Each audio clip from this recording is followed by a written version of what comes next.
Perfect. Alrighty, I'll give it about a minute.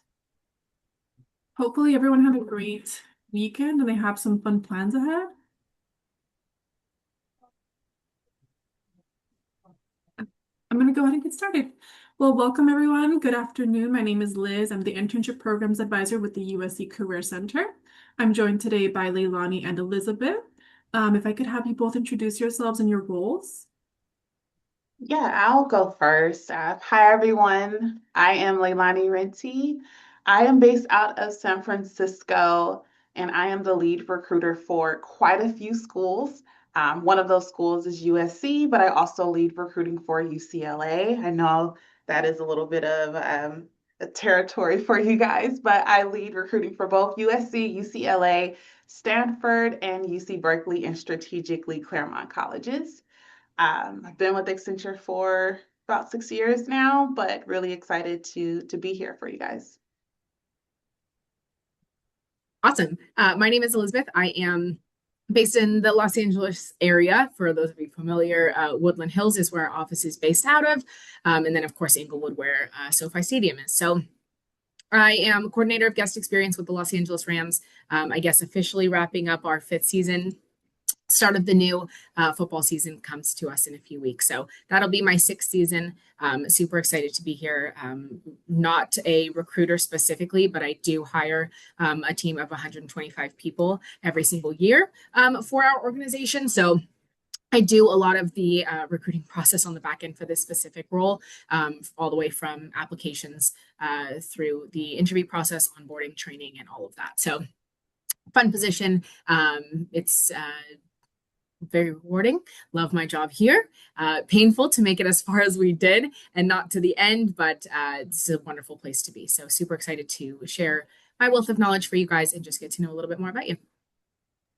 Thank you both. And the Rams did make it pretty far, Elizabeth, so you should still be very proud of I them. know. Oh, it's exciting but tough.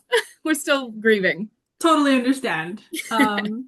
But today's topic, we're going to be talking about interviewing actually. So to kind of get us started, something we talk to students about is interview prep, right? Like how to prepare and sort of setting their expectations. So kind of to get us started, how do you all recommend, what can students do to prepare for an interview, kind of broadly, but also within your own organizations? Whoever wants to take that first. Yeah, I'll go first. I think especially being a recruiter, recruiting for so many different schools, but I've also had the opportunity to recruit for the experienced hire team as well. So think of those folks who have 10, 20 plus years of experience. I've had the opportunity to recruit for them as well. But for you guys in campus recruiting, I think one thing I would have you all focus on is what is the role? Like, really get familiar with the role that you're actually recruiting for. Each role is going to require something different of you. Okay. I think I would also recommend you guys get familiar with the layout of the recruiting that each company does. So, here at Accenture, for those that are interested in any internship opportunities, we typically have 3 rounds of interviews. The first round will be a screen interview. That's what someone like me, a recruiter, I think of that as kind of your typical first touch base with a recruiter from the company, right? That's the your name, where you're from, maybe go a little bit into your background, what you're majoring in, et cetera. And then it'll ask you some technical questions, especially for those who are engineers or have any CS degrees. Then from the second round, it will go into a little bit more technical, some behavioral, and then the final round will go into a case if it's needed, depending on what you are interviewing for, and then as well as a behavioral and confirming. So just for those across the board, that is generally how the structure is within Accenture.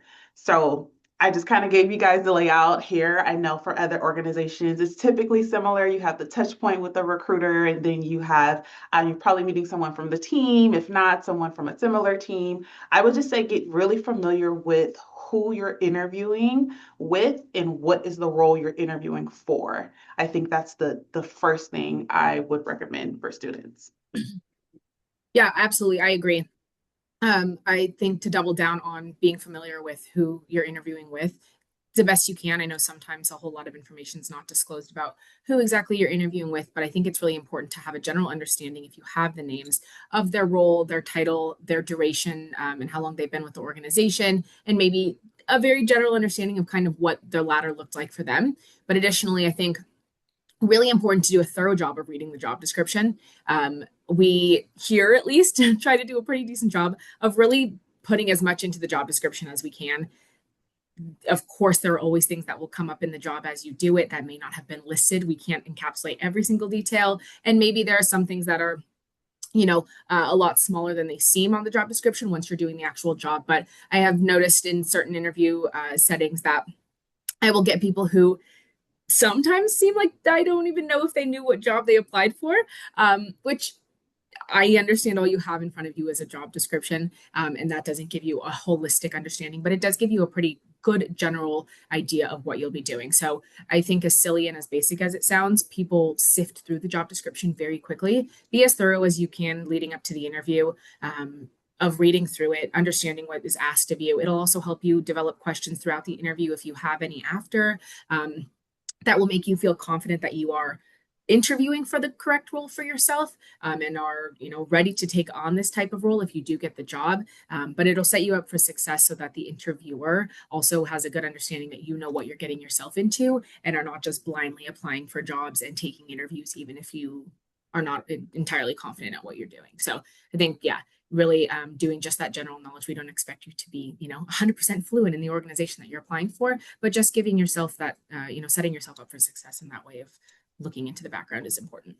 Yeah. Thank you both for kind of touching on like the research and how it's important to actually know what you're interviewing for. I think I've been on the interviewing side where we can tell that they don't really know what they're interviewing for, right? So you don't want to give that impression. You want to make sure you're showing up, being present, and you seem interested in the position you're there for. So I think great segue into my next question, Elizabeth. But what information should students be researching to prepare for interviews? So you kind of touched on this, both of you touched on this a little bit, right? Like actually know the company and actually knowing the position. But what have students brought up in your interviews that have made them stand out? I think something I recently interviewed, well, I interview a lot, but I recently interviewed for two roles based out of Chicago and New York. And I cannot forget either of these students. They were both based out of Chicago. And they brought up milestones that I was not familiar that Accenture actually did. And while they brought that up, I was researching and I said, wow, I didn't hear about that. And they shared more about, yeah, like it was actually just acquired, last week. And although I've been with Accenture for 6 years and I've supported recruiting from CMT, which is Communications, Media, and Technology, Song, if you're familiar with our song practice, immigrations, and all of that stuff, I don't know everything, right? And I'm sure Elizabeth, probably similar. You don't know everything that your No. company does or who or what Yeah. they acquire. It's just no way. And so when they said that, it's like, wow, let me actually look it up. And I shared it with my team and they were all like, wow, we didn't know that. Only one person from a team of 50 knew that, oh, we just acquired, this new organization and this is what we're actually doing and this is the work that we're doing. So that stood out to me. I think just finding something that you can bring passion to. Think of it when you talk to a friend or you talk to a professor or you talk to someone maybe even at a current role that you're in and you ask them something that they're passionate about, you can feel the passion just even from a phone conversation. And that sparks the interest in the recruiter as well, right? Because they feel your passion. So I think one thing I would highlight is you don't have to know everything about Accenture, right? But if there's something that you found really interesting and you bring that up and it's a milestone that we've done, I guarantee you some of the recruiters, they may have heard about it, they may not know about it. You can even ask them the question, hey, did you know that Accenture just acquired? And they may or may not know, but I think that's something that really, I can never forget that student when they brought the particular milestone that we did and who we acquired and how large it was, like $1 billion sale. It was really huge, right? And so I can never forget that student, even if I wanted to, because it was something that my entire team didn't know about either. So I think one of the main things is just what we as a company, what we do, and also just some of those milestones that we were able to achieve. Yeah, I think that's a great point too. And something that's niche on our end is it's a little bit double-sided, right? We want someone who's really passionate in the sport or in the team or in the league or whatever it is. But there's a fine line for sports specifically where the fandom can be too passionate. So I think one of the things that I would say that would be helpful in this situation for our organization or any sports organization in general is have a good understanding and do your research on the business side of things, right? Because the actual football side of it, right, the football operations side and what happens on the field and all of that is very easily very easy to access. I have like 18 different sports apps that notify me of everything we do, but some of the back end business things, especially if you're applying for a role more on business operations and football operations, can take you a long way, right? Searching, and it may take a little bit of digging, but it's all online, right? Searching our business values, some of the projects we've worked on, community outreach things, partnership collaborations, whatever kind of area you're going into, whether it is, community affairs and engagement, or it's partnerships, or it's marketing, whatever it is, kind of digging a little bit deeper into the business operation side of it, which is not so shoved in your face on all of these social media apps and sports apps and things like that. I think will take you a long way too. And just being mindful, like I have absolutely had people that like show up in their Rams t-shirt with their jersey hanging on the wall behind them and their pennant flag on the other side. And I love the support of the team, but in some cases it can be a little bit worrisome only from the perspective of, are we looking to get this job truly because we want to do the work or just because we want to be a part of our favorite football team? Totally great if it's both, but just be mindful of kind of, I guess, the more fandom side of it when displaying the passion, because we'll be able to see that through the research that you do, through the information that you share, through just the excitement about the role itself. We'll be able to understand where your loyalties lie, and you also don't have to be a fan of the team to apply. Keep that in mind too. You can absolutely be a 49ers fan and still work here. We have lots of them, but just keep that in mind. There's a weird balance kind of in that area when it comes to applying specifically to, I think, sports teams in any area. Yeah, I love this advice. And Leilani, I love that story how you never forgot that student who shared something you didn't know. That's really Yeah. impressive. And kind of staying within like preparing for interviews. A question we get often from students is actually, should they reach out to current employees as part of their preparation? Has anyone ever reached out to any of you? Do you feel like this helps students prepare? Has anyone ever reached out to me? Should I share my LinkedIn inbox with And you? Absolutely. Yes, they have. And I think it's nothing wrong with it if it's done respectfully, right? I think that oftentimes I will have individuals and, it'll say, hey, campus recruiter. And then I will have folks that will reach out to me that are more experienced hire, right? So I have and I understand you see recruiter and you think that we are all aligned, but there's different recruiting teams for different roles, right? And different functions within an organization. So I think I would just tell you all to be mindful of that if you see a role and you see recruiter or you see talent strategy or anything like that aligned to a person's role on LinkedIn, it doesn't necessarily mean they're familiar. I think it's okay to reach out. Just be mindful of what you are asking them for. And also, I would recommend more brief than long. I have absolutely gotten some very, very long emails, and if I'm a very transparent person, I'm not going to read it.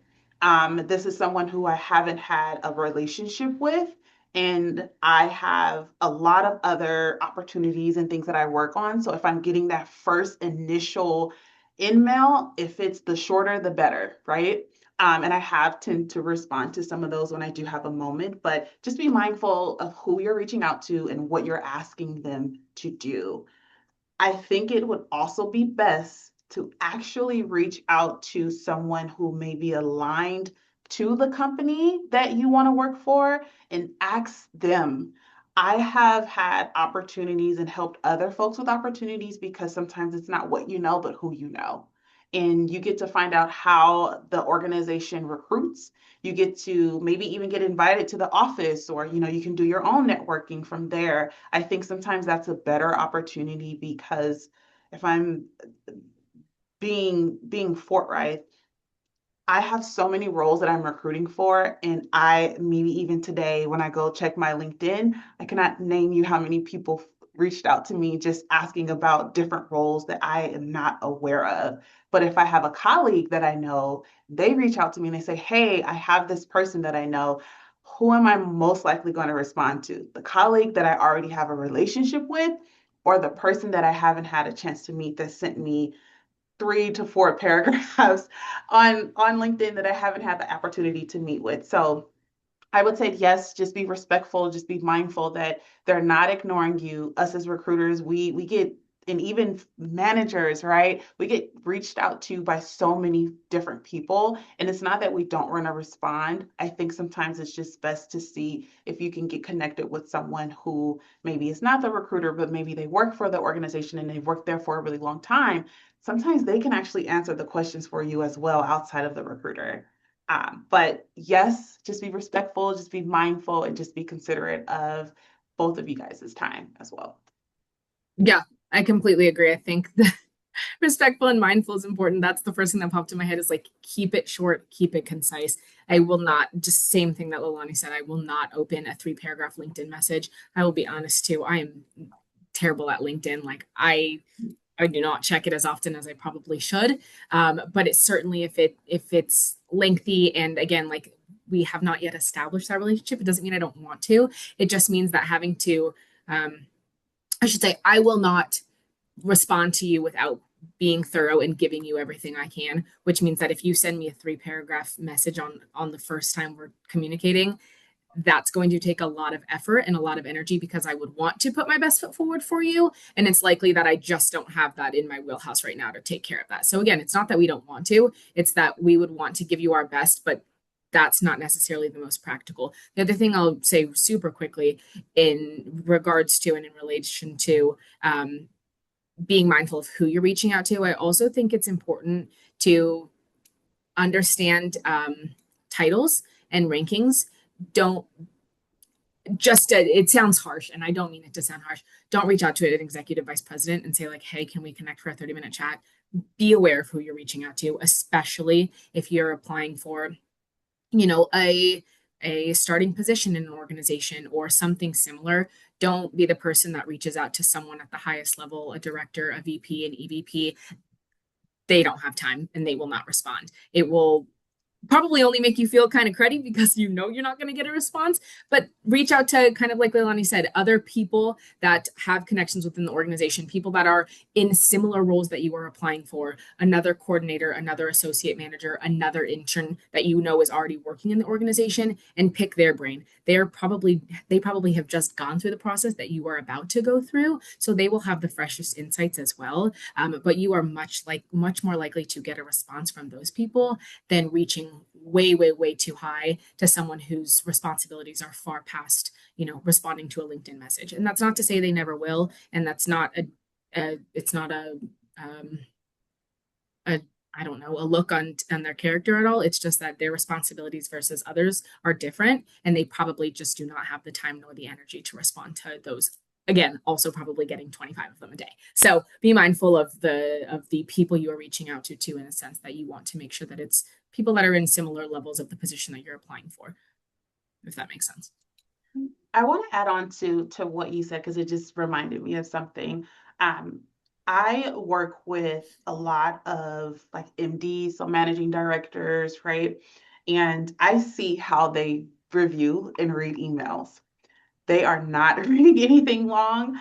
Typically, when they respond, or I know, Elizabeth, you're nodding because you understand when they send you an email, it's probably not going to be long unless it needs to be, right? Yeah. So there's that. But with regards to interns, I have had so many interns that have converted to full time. So I walk them through their internship and hey, I have this friend that's currently, at USC and he's a part of NSBE, he's a part of LBSA, or he's a part of, a different student organization on campus.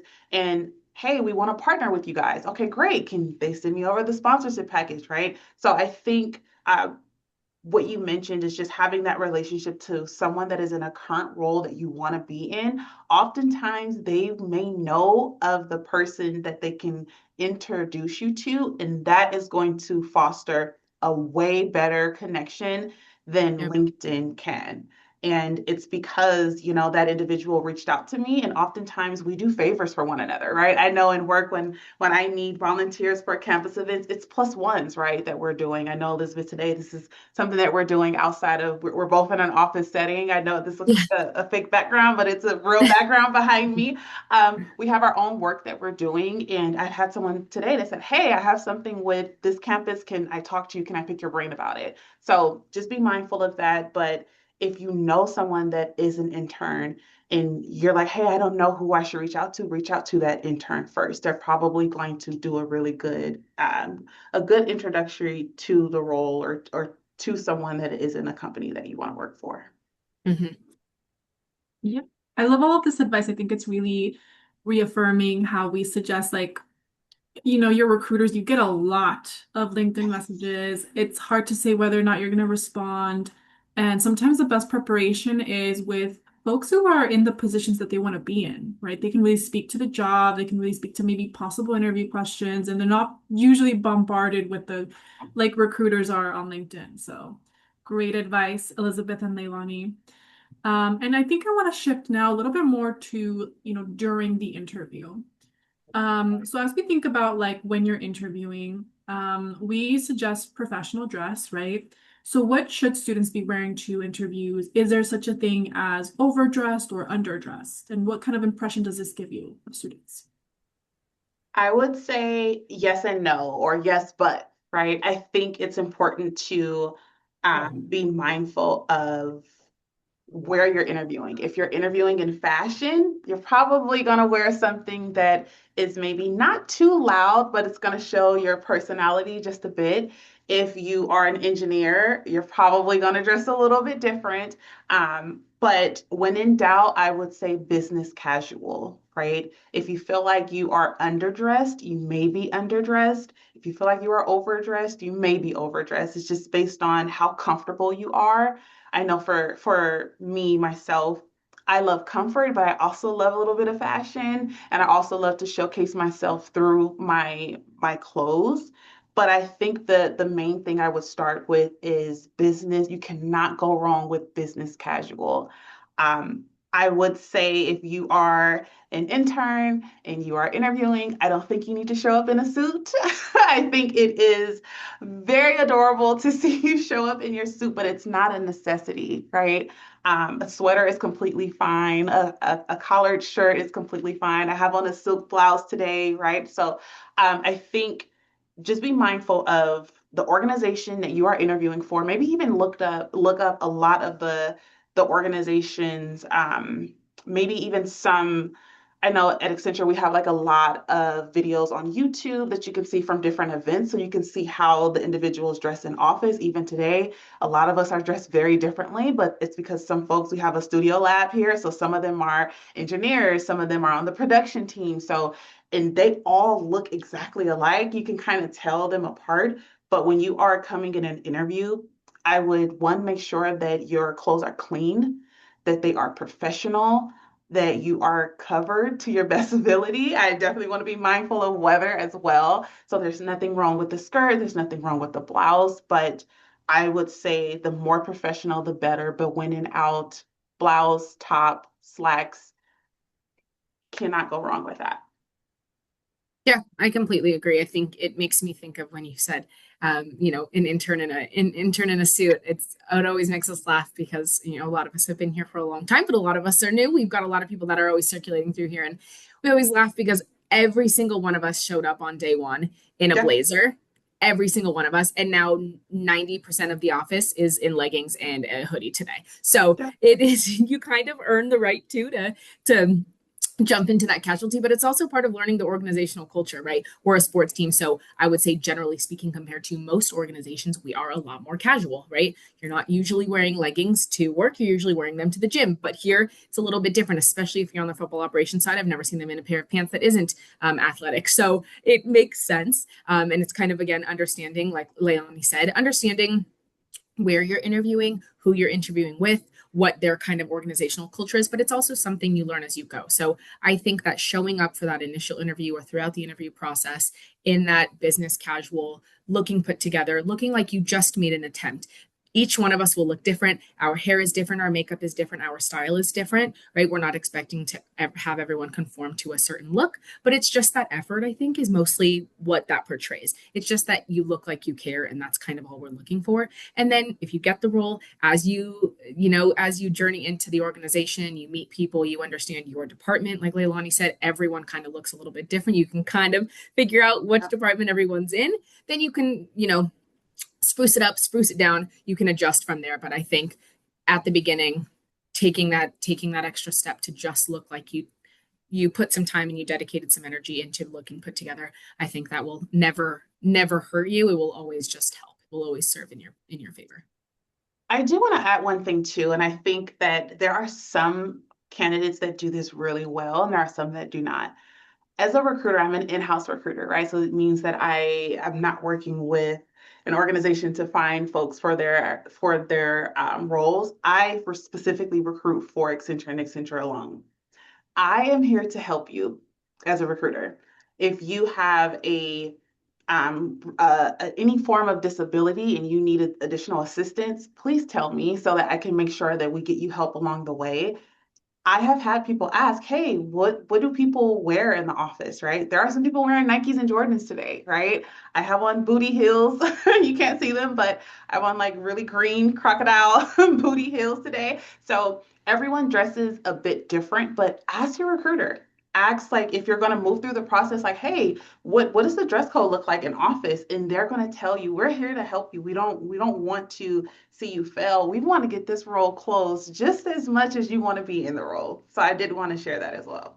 Yeah, I could not agree more with that. I always say that too. And I'm like, I know it probably feels silly to say, like, it's like asking your mom, like, Mom, what should I wear today? And it feels like a silly question, but I'd so much rather you ask and feel confident in what you walked in because you feel prepared than feel uncomfortable, wear something uncomfortable, not like move through the entire day feeling like you're a little bit out of place because of what you wore.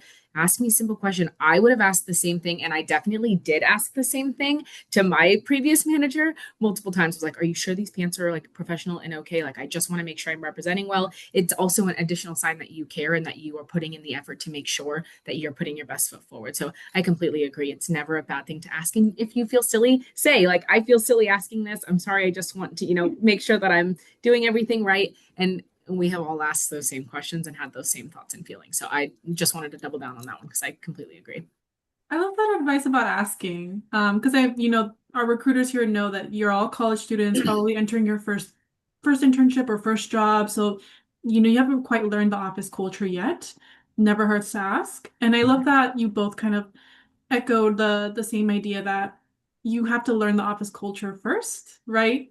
Because yeah, some places are very, very casual. So I've met some people who work at places where they work in like athleisure, basically all day, every day. I'm very jealous, but that's not the office culture here, right? And some places where they wear suits every day. So it just depends on what it is and what that's going to look like for your industry and your company. Yeah. I appreciate both of your insights on that and just kind of how that's different just between your organizations, right? Yeah. And kind of staying within like during the interview, one of the biggest questions we get from students is about the tell me about yourself question, right? That's always a question that they're always asked in almost every interview. And sometimes even in like recruiting settings like career fairs. So tell me more about like what you're hoping to get when you ask that question and how can students like better prepare their answers for it? Yeah, so for us, I will say we understand that you guys are in school. We don't expect you guys to have a ton of experience. We already know that when you're coming in as an intern, we're going to give you that experience. And then when you get hired full time, you will then gain more experience from that. What we do want to know is who you are, right? Would maybe name, maybe you can even include where you're from. I love when I'm in LA. I was just in LA. If I see any of you guys on campus, like we did a resume review with the Career Center. I was there. Not sure if I met some of you at the table, but I would say come up with a pitch, but maybe a little bit of a longer pitch in the interview process. And when I say longer, if it's in person, really short is completely fine. But your name, your major, maybe where you're from, and then I also love hearing about maybe some success stories, maybe like one or two, like, hey, I just recently did this project, or I just wrapped this up. That's a really good thing for me to remember and highlight when I'm taking down notes when interviewing. But we also want to hear about what you're doing maybe in class, maybe in a class setting, maybe a plus one as a project, but we also want to know about your leadership experience.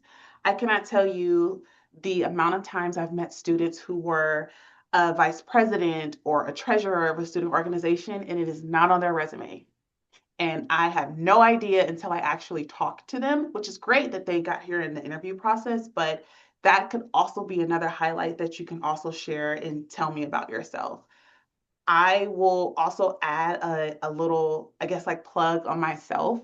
My background is very non-traditional. While I have course credits, college course credits, I did not graduate college. So my transition into technology was very different. I worked at Tesla before Accenture and Apple before Tesla. So I really, really worked very, very hard to get where I am today. And I always highlighted that I played sports, right? I know, Elizabeth, you're probably already familiar, but I'm very tall. I know I'm sitting here, I'm 6'1", and so I played basketball my entire life. And when I highlight that or I share that in interviews or, as a plus one, hey, I still play every now and then now. I'm just a little bit older, so my knees aren't the same. But I do highlight that, and that shares with the interviewer probably she's good on a team.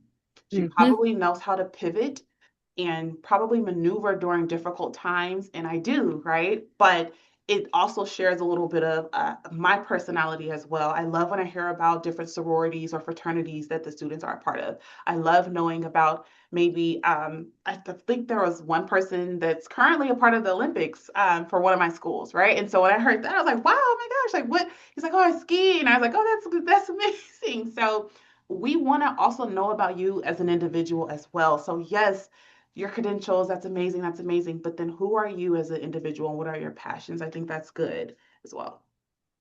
Yeah, absolutely. I agree. I think listening to how the question is given to you as well, sometimes it is as simple as tell me about yourself, go. For me, in my interviews, I will attempt to give you somewhat of a direction. So I typically say, like, yes, I would love to spend the next few minutes, getting to know a little bit about yourself, educational background, job history, and then anything else that you feel like you need to share. And I think that covers a little bit of the give me a little bit on your education, whatever it is. Give me a little bit about your job history, preferably probably like most recent and or most relevant.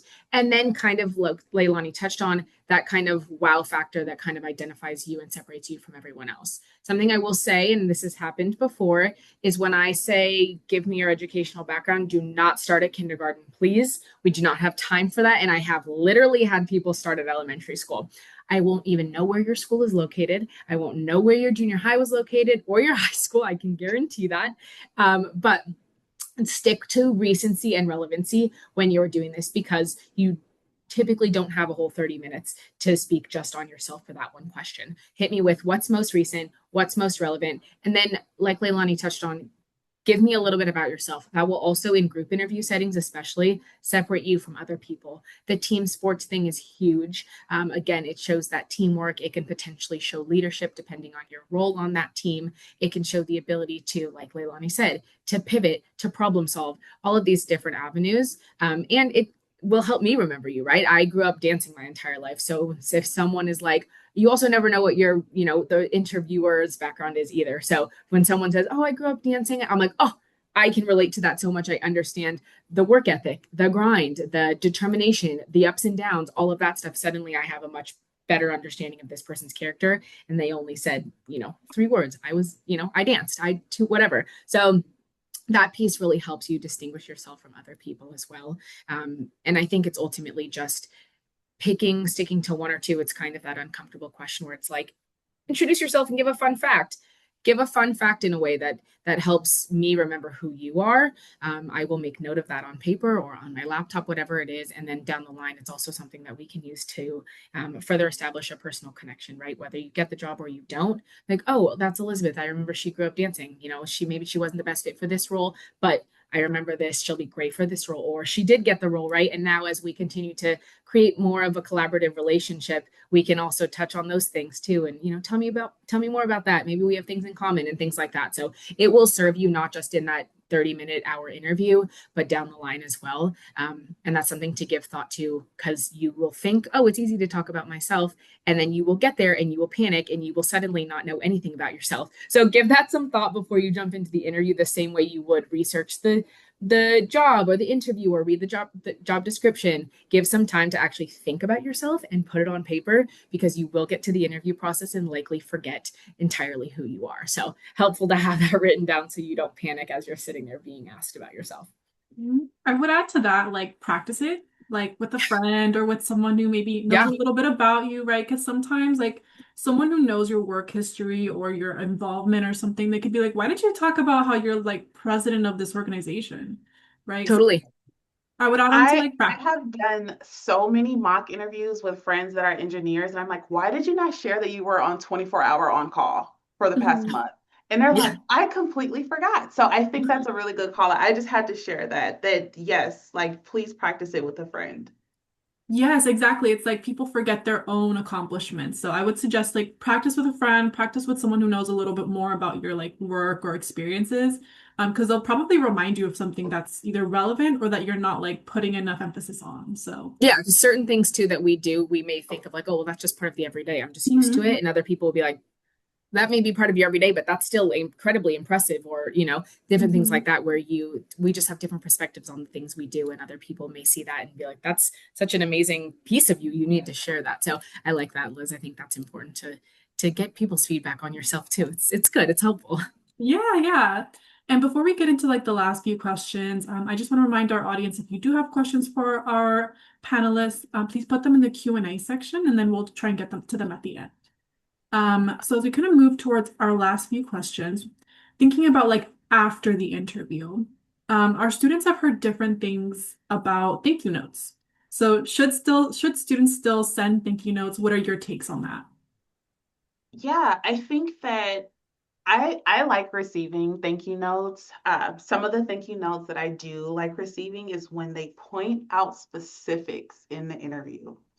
And that also, to Elizabeth's earlier point, right, with like the dancing or different things, it allows me as the interviewer to remember you. I will remember you, right? We have our notes, but we do interview a lot of different people, and it may be for different roles, and it's nothing personal, right? But when they highlight specifics of the interview, it brings our memory back to what we talked about throughout the interview. So I would say yes. I love receiving them. I also think that it's like a courtesy, right?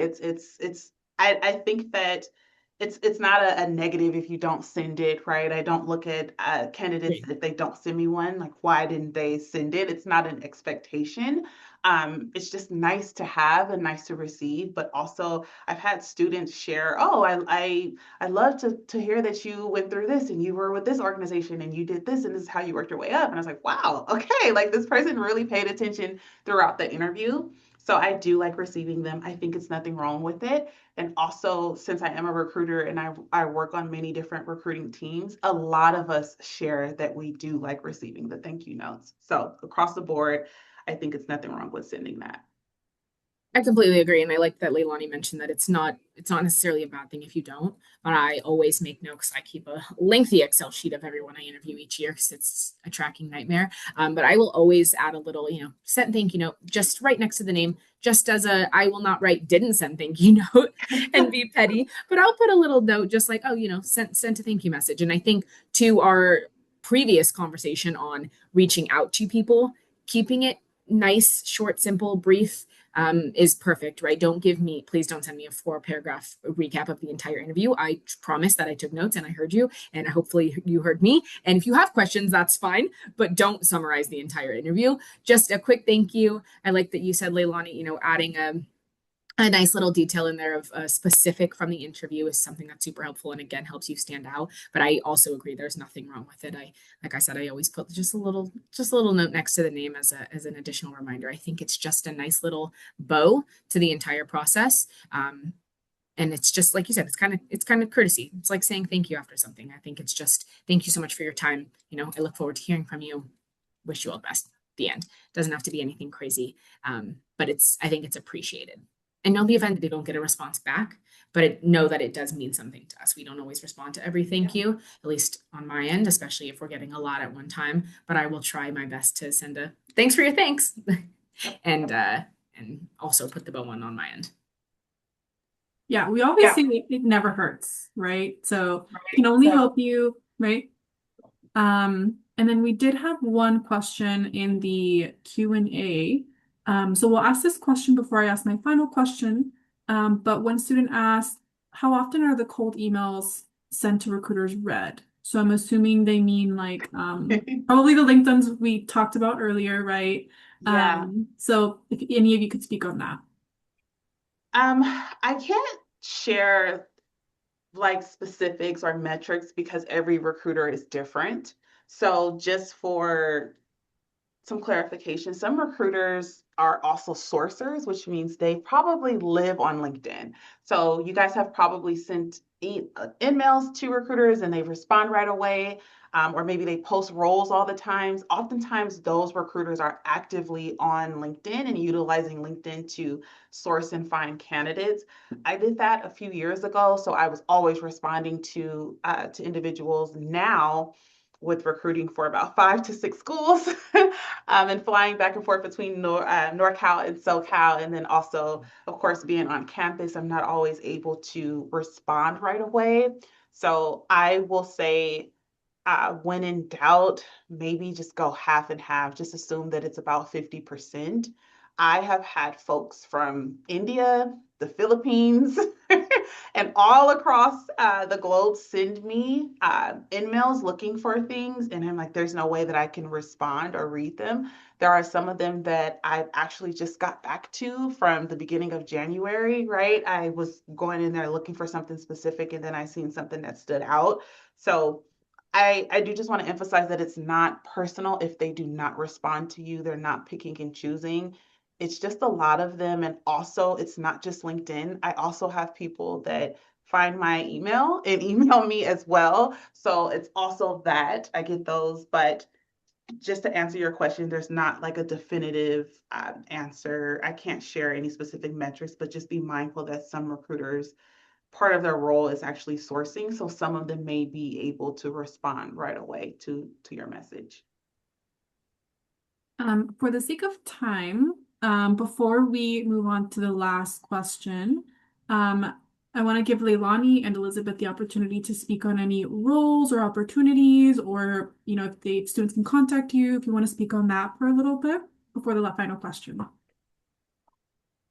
I guess I'll go first. We do have a role that was actually recently posted um, online, and it is a data and AI. I'm not sure if I have any statistic and data or CS majors on the call today, but I will include this in the chat. If I include it here, will they be able to see the roles that I post here? Yeah, I can always copy paste it for everyone to see as well.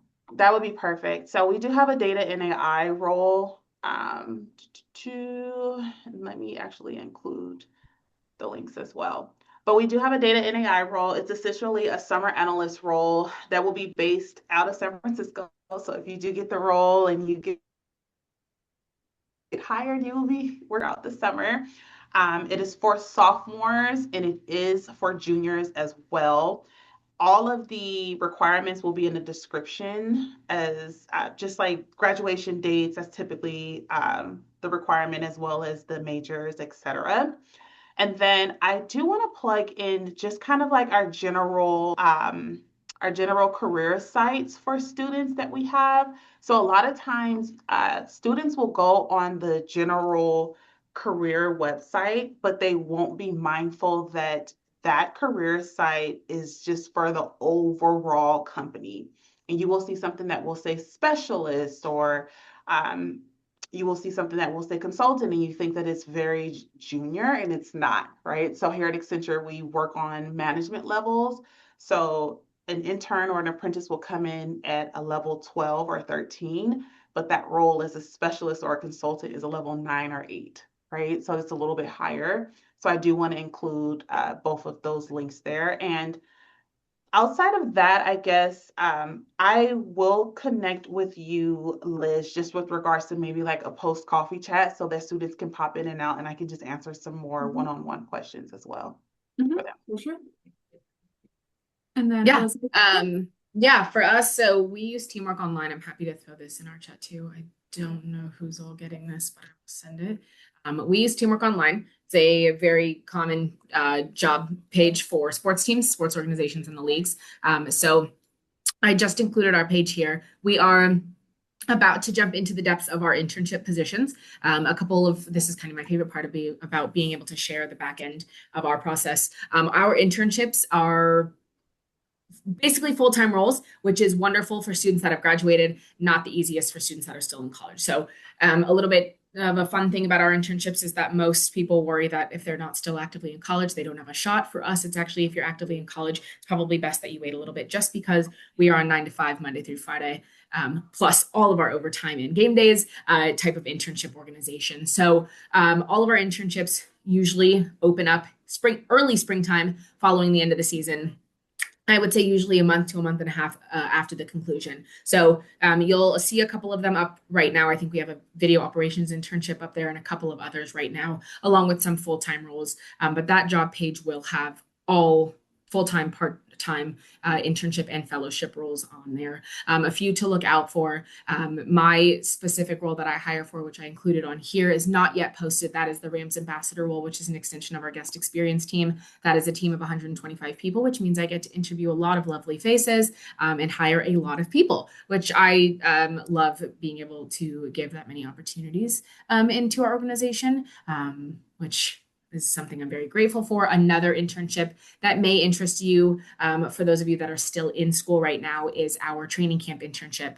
This is about a month-long internship in the summer, typically late July to early August, and it is training camp specifically. So that team is anywhere from 25 to 50 students. Typically, we have a couple that aren't students, but almost all of them are active college students, and they help with anything and everything training camp. So they get to have their hands on the marketing side, the partnership side, build, takedown, player affairs, football operations, guest experience, suites, services, sales, all of it. They get to jump around pretty much every single day and experience a different part of training camp and all of the behind the scenes of that. So super fun. That one, if not already up, should be posted very soon. They turnaround time for that is usually about 2 months. They interview a lot of people as well since it's a larger team, but it's super fun, and that is through our marketing team. So keep an eye out for that. Happy to share insights too, and I'll share my contact information. I'm happy to share some additional insight into the internship role. I know I shared that it's not the easiest for full-time college students, but can still give a rundown of what that process looks like. So that makes a little bit more sense. And yeah, just keep an eye on that page. We are constantly updating it with new positions, especially in this off season when we do the most of our hiring in preparation for the start of the season in July. Thank you, Elizabeth. So I went ahead and copy and pasted all of these links that you both sent in the chat for everybody. So everyone, please check out these amazing opportunities. I also copy and pasted our interview guide for you to all have additional resources for preparing for your interviews. You can also make a mock interview with one of us, advisors on Handshake. And I also just wanted to plug my next Inside Scoop series next month. On March 18th, we will be talking about networking with our recruiters. So join us for the next one. And to kind of wrap up everything we've learned today, I wanted to ask both of you any final advice you have for students who are preparing for interviews. I do. I would say the first thing, congratulate yourself if you do receive a interview. The market is not easy right now. It's a little bit tough. So congratulate yourself on making it to the first round. The next one I would do is to say breathe. Just relax a little bit, take a moment. Um, I think students sometimes get a little jumbled over their words. I know I do. I had a speech impediment growing up. I had a very bad stutter, so I worked on it very hard. And I understand that you may trip over your words or you may get a little bit nervous. Even when I interview folks that are more experienced hire, they still get nervous, right? And it's okay to be nervous. So I would just say to breathe. But one thing I would highly recommend is yes, we are interviewing you to see if you are a good fit, but you're also interviewing us to see if we as an organization, as a whole, can you see yourself, especially if it's a manager or someone that you be working close with? You are oftentimes, and even if I work remotely, I see my coworkers more often than I see some family members. So you want to make sure that this is a team and this is an organization that you do not mind working with. Interview them as well. I'll just share from me, fitness is very important in my life. And for me to do anything, every Friday I have my tennis lessons at 9 a.m. and it's only for a season, which is the spring season. So my entire team understands Leilani has her tennis. Can we move this call earlier? I do not mind. I'm an early riser. So I can do a 7 a.m. call. I can do a 6:30 call, especially for my East Coast time. But please make sure that you just interview the organization as well. Ask them questions that you may be a little bit afraid to ask them, especially that recruiter. Continue to reach out with them, especially when it's that full life cycle. They're going to be there for you, but interview the organization and just see if it's also a good fit for you. It's just as important to realize what you like as what you don't like. So that's what I'll share.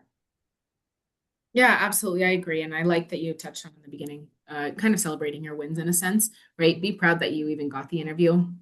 Not everything will be a yes, and most things shouldn't be a yes, right? It means that it's not the right fit for you. The right thing will come along at the right time. And I know that can be hard to hear, especially if you're hearing no's, back to back to back. But the right thing will land exactly where it's supposed to. And I think it's important to remember that. But when you do get those interviews or you get an email, you get an offer, celebrate your wins, right? Those are big moments for you. And it may feel like just a starting position or just a part-time role, but you don't know what that can launch you into and you don't know what relationships that will foster. So it's important to celebrate those wins because you will look back on those and be like, wow, I can't believe I did that. Like that was hard. That was hard, right? I was nervous. I was scared. I didn't know what I was jumping into.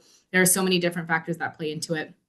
And I think it's important to pat yourself on the back every once in a while because it can be very easy to forget to do that. In addition to that, I think it's an important reminder, especially for the sports industry specifically, that being in Los Angeles is such a privilege, right? We was just talking about this like 2 hours ago with another coworker, but we have 4 professional baseball teams and 2 professional hockey teams and basketball and football and women's sports and all of the things in this centralized area and in the state of California alone, that if you're competing for a job in this niche area, it is going to be hard. And it is important to remind yourself of that. You are going up against people that have no experience, some experience, 25 years of experience, right? So it is not going to be an easy process, but it will be rewarding when it happens. So remind yourself that it's a hard workspace. It's a hard workforce. The sports industry is not easy, but I always say once you're in, you're in. And it just takes that one opportunity. So don't let that steer you away from it. Don't let that, don't feel little compared to it, even though it's a big world. Know that you have and you deserve a role here. It just may take a little bit of time to journey into it and remind yourself too that no role is too small, especially as you're starting. I literally started in the role that I now hire for, I was a game day ambassador. So you have to start somewhere, and you never know again what that's going to lead you to. So I think it's about a really positive mindset, right? And even in the times where you feel hopeless and maybe this isn't the right thing for me, and maybe I'm doing everything wrong or everything right, I don't know what's happening. Remind yourself that you are doing everything right, and that it will happen in due time, exactly when it's supposed to. So a little cliche, but I think it's important to remember that because we are too hard on ourselves these days. No, I love this so much. One of my favorite quotes from a professor is actually, "What is for you will not miss you." And I think that is I love that. so true. Yes, it's comforted me in rejections and all of that. So I think it really helps, especially when you're interviewing. It's if it's not for you, it won't miss you, right? So hopefully that kind of helps you all too. And I like what you said, Leilani, about how you're also interviewing them. So if you feel like it's not the right, as the kids put it, it's not the right vibe, right? Um, it's not, and that's Yeah. okay. So Yeah. just think about like what's right for you and make sure you feel like it's right for you, right? So thank you both for your time and your insight. They were very valuable. I'm sure our students will be most likely applying to everything you have put in the chat. So thank you for everything you've shared, including the opportunities today. But thank you for your time and thank you for joining us, everyone. Have a great rest of your Thank you, day. Liz. Thank And you. feel free to share. I just threw my title, organization, and email in there. Feel free to share that with people right now, especially as I Oh, look to yeah. hire. I'm happy to connect with them via email. So I will respond way better to email than I will to LinkedIn. You got it. I copy and pasted that for you for everybody. So Elizabeth has shared her contact information. She's comfortable reaching out to you all as well. And Remind me that you were here. Remind me that Yes. you were here because I only have the names up here and I won't remember every one of them. yes, please make sure you remind that you were in attendance at this panel. Yes. So I And know where you got my email. and Liz, Thank I you, will Liz. work with you to schedule a post coffee chat and maybe we can partner up about that. So I'll reach out to you via email. Yeah, sounds great. All And righty, then wait, well, before we go, Elizabeth, it was nice to meet to I meet was you as just going to say the well. same thing. I was like, wait, Leilani, it was Yes, really nice to meet you it too. was nice to meet you too, and I wish you have a good rest of your week. Thank you. You too. Talk to you guys soon. all righty, bye Okay, everybody. Bye. bye.